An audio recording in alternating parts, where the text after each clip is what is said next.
Abdul Hannan Masud, NCB, Hasnat, Sarjis এদের বিরুদ্ধে পরিকল্পিতভাবে ঠান্ডা মাথায় বিএনপি যে হামলা করছে, এদেরকে ভয় দেখানোর চেষ্টা করছে, রাজনীতির মাঠ থেকে এদেরকে দূরে সরিয়ে দেওয়ার চেষ্টা করছে, এটা মির্জা ফখরুল ইসলাম আলমগীরের বক্তব্যে স্পষ্ট হয়ে গিয়েছে। দর্শক, আপনারা জানেন যে নোয়াখালীতে আব্দুল হান্নান মাসুদের উপর ভয়াবহ বর্বরচিত হামলা করা হয়েছে।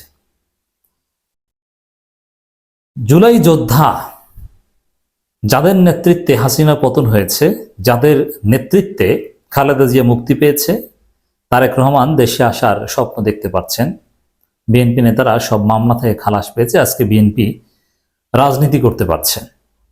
সেই আব্দুল হান্নান মাসুদদের শরীর থেকে রক্ত বের করেন, তাদেরকে রক্তাক্ত করে বিএনপি সন্ত্রাসীরা।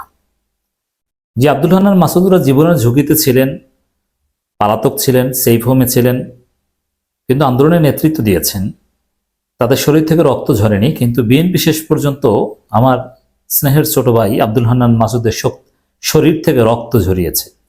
শুধু আব্দুল হান্নান মাসুদ নয়, আরো অনেক জুলাই যোদ্ধার শরীর থেকে রক্ত ঝরিয়েছে বিএনপি। এখন সার্জিস আলম বলেছেন যে বিএনপির লজ্জা হওয়া উচিত, যদিও তরুণরা এটা ছেড়ে দিবে না, সরকারের পদক্ষেপও আসবে এবং রাজনৈতিক প্রতিশোধও আসবে, নিঃসন্দেহে আসবে, আসা উচিত, কোনো সন্দেহ নেই। কিন্তু এ ঘটনা যে বিএনপি পরিকল্পিতভাবে ঘটাচ্ছে, এমনকি আব্দুল হান্নান মাসুদকে মারো, তারেক রহমানের কনসেন্টও থাকতে পারে। তারেক রহমান হয়তো বলেছে সুযোগ পেলেই এই আব্দুল হান্নান মাসুদ, হাসনাত, সার্জিস, নাহিদ, যাকে পাও তাকে পিটাবা, এই নির্দেশ তারেক রহমান দিয়ে থাকতে পারেন। মির্জা ফখরুলের বক্তব্য থেকে আমরা সেই ধারণা করছি। দর্শক, যারা 100 গাড়ি নিয়ে ক্যাম্পেইনে যায়, তারা কি করবে সেটা আমরা ভালো বুঝি।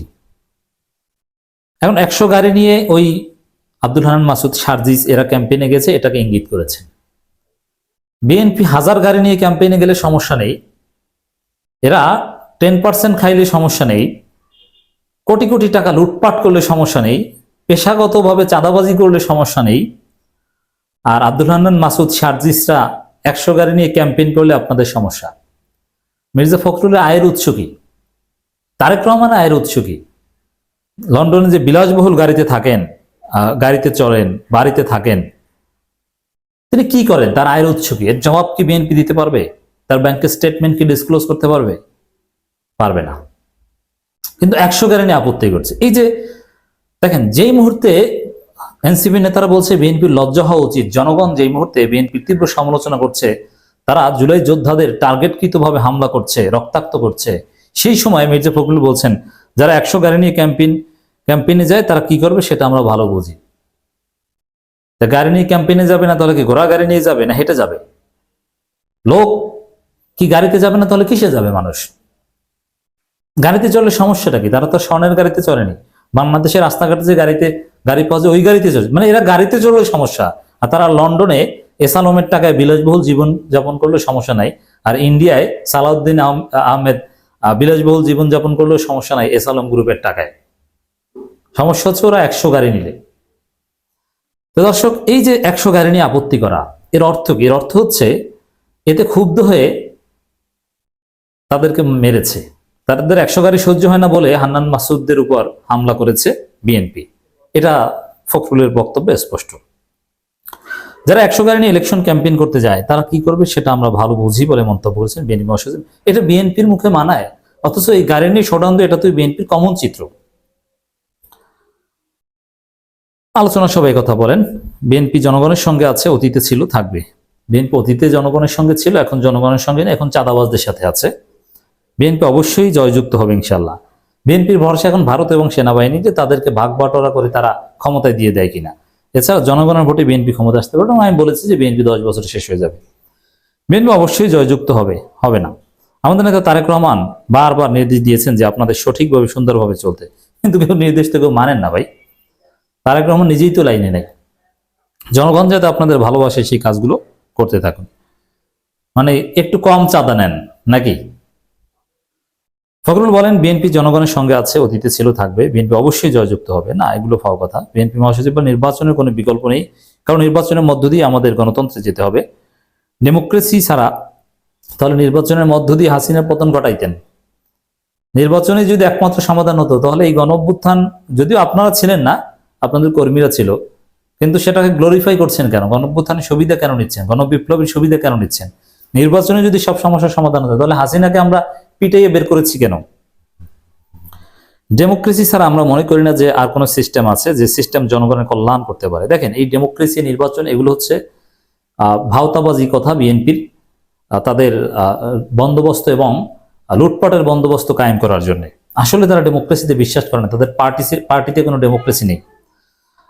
আর বিএনপির ইতিহাস ভোট চুরির ইতিহাস, বিএনপির ইতিহাস গণতন্ত্র ধ্বংস করার ইতিহাস। 2006 করেছে, 1991-92 ওই টাইমে বিভিন্ন উপনির্বাচন আমরা দেখেছি।